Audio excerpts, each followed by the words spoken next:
Wow. Okay. So Marques Brownlee is at it again. If you've been on Twitter for like a second to date, you probably have seen it. The R1 review is out. We got this cryptic ass tweet a while ago and it didn't disappoint. But it is worth noting that this man is getting really good at making venture capitalists and startups, and all the people who are, steadfast supporters, really upset and chiming up on the Twitter DX. So I want to talk about that. Hey there, hi there. If you don't know, my name is Dries. I have a master's degree in educational technology and new media. So I like to talk about technology and, well, new media. And we have a lot of technology and new media to discuss today because, as I mentioned, Marques, he's been making some people upset, and most recently it is the R1. And if you don't know, I have talked a bit about that back in the beginning of the year, and now we have one of the biggest reviewers reviewing it, and his review was not that hot. It wasn't that great because, well, the product isn't that great. Here is the crux of the issue, right? It's, he puts out a review and then the company doesn't do well. Well, what if the company did well and his review was good? Wow, what a notion. And this video is not going to be an entire in defense, of this guy, but it is going to be somewhat of an in defense of the consumer. I don't know why anyone would want to stand, on the backs of a singular company or a CEO when we should be, I think, looking more of the consumer experience. So let's take a moment just to see what the man is saying, because I think he makes some pretty salient points, and we're just going to watch the first 10 seconds of the video that he put out on his account. So this is coming directly from him. You can go to the original video to show you. It feels like it used to just be make the thing and then put it on sale. Now it's like put it on sale and then deliver the half-baked thing and then iterate and make it better, and hopefully with enough updates then it's ready and it's what we promised way back when we first started. And that's a true notion, right? I feel like more so than ever before, consumers are getting used to getting less. I mean, oftentimes for more, right? The price tags are growing, but the quality and the utility, the value is not. Now, I am a hopeful, I am a techno optimist. I love all of the new gadgets and gizmos, and I have been a fan, since back when. So I'm not here exactly to knock any of the companies themselves, but I can see from a consumer perspective how frustrating it is. And when we're talking about consumers, we have a lot of reviewers in the consumer tech space, so that's where we're getting a lot of these hardware reviews, because it essentially is a new consumer tech space that hasn't experienced much competition in the last 10 years, because we have giants like Google and Apple in these spaces just absolutely dominating. And it is worth mentioning that later in the video, Marques does bring up the fact that, this isn't just a hardware issue. This isn't unique to just the tech space. This is happening in video games, right? It's happening in cars, right?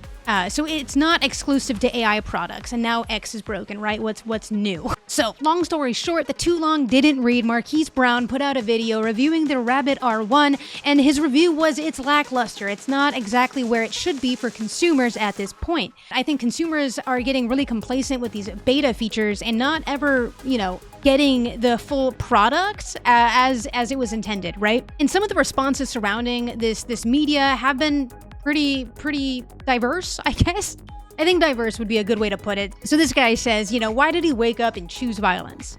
He's a man of the people, aka the customers. Customers pay for finished products, not ideas of products like VCs. And again, I really think that's the point. Selling ideas to VCs does not equal selling products to customers. Because if you don't know how it works, you can sell an idea to a VC, which is a venture capitalist who will give you then the capital, right, to expand onto that idea, hopefully scale it, and make it profitable. But if you know anything about how the startup nature of the beast actually works, it's rare and few that these products can break through and do just that, and they are called unicorn products. Why? Well, it's because it really doesn't exist. And the few that do manage to break out and exist, they're unicorns. It's rare. It's rare. So my argument here in defense right away is just he's looking out for the consumer. This is a half-baked product that will get better. It just simply will get better. I have a feeling he's 100% saving people money when he's doing these reviews that are so transparent on a product, especially such as the R1, who does sell itself as the cheaper hardware AI product on the market at this time. It should be noted that a lot of the critiques that he brought up in his YouTube video are warranted. One of the biggest problems with AI nowadays is its hallucination. It's so confident, and it's crazy, actually, how confident it can be.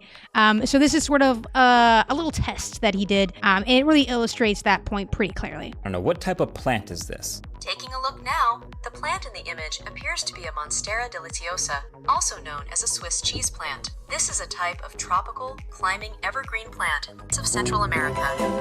So, you know what I mean? He walks over and he turns on the plant, and it's like, actually, it's not that plant. Confidently, you're telling me it is. So, you know, it's moments like that throughout the video he illustrates pretty clearly. It's a fun, useful toy, and I think that's where it is right now. It's not replacing your smartphone in its utility, but again, you know, it is just scratching the surface on what can be, and if you're an optimist like me, then you can see that. Perhaps this might be a hot take, but I think you should maybe keep these things in beta for longer, right? Keep your pool of customers smaller.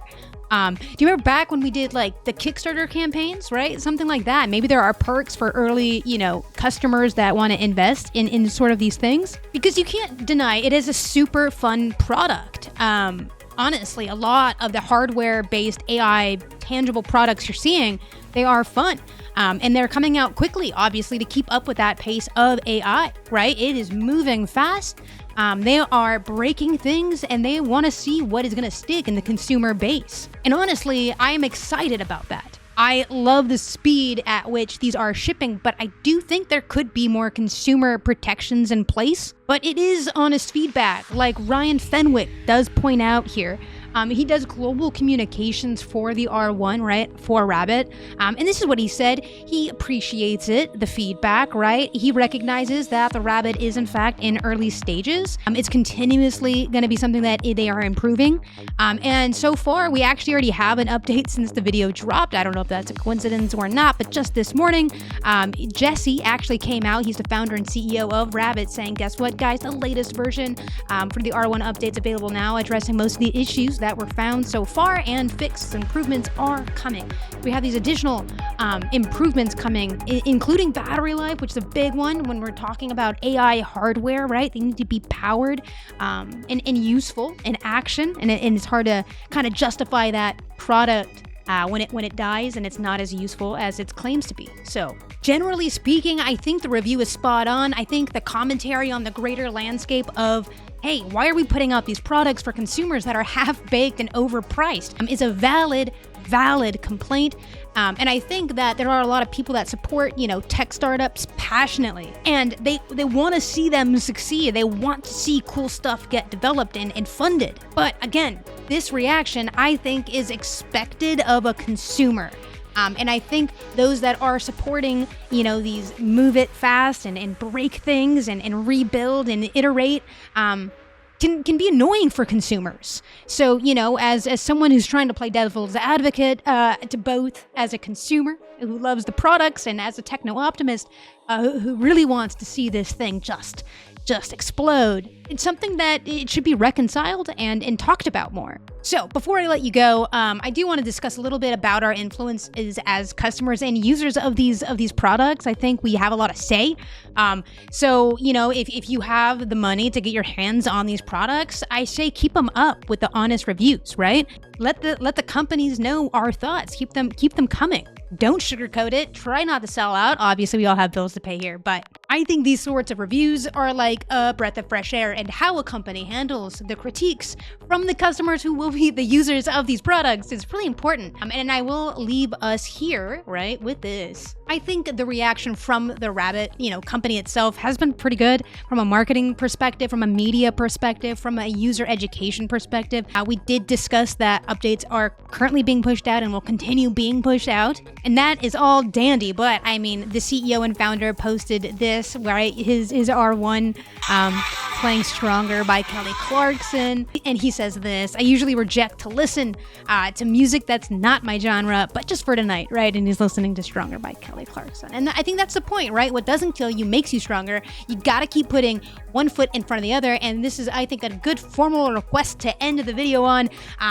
Marques, if you're out there, please give Microsoft Teams a review. I think the company could do with some honest feedback from a media guy such as yourself that has such push pull. So that's going to be it for this video. I am the Dries, and let me know what you guys think in the comments about all of this. Is this too much thrown at a company that is relatively new, or do you think it's just the right amount of criticism for both the consumer and the company to use in a a reflective way to even better the product? So I'll leave you with that. Anyway, I'm out. Bye.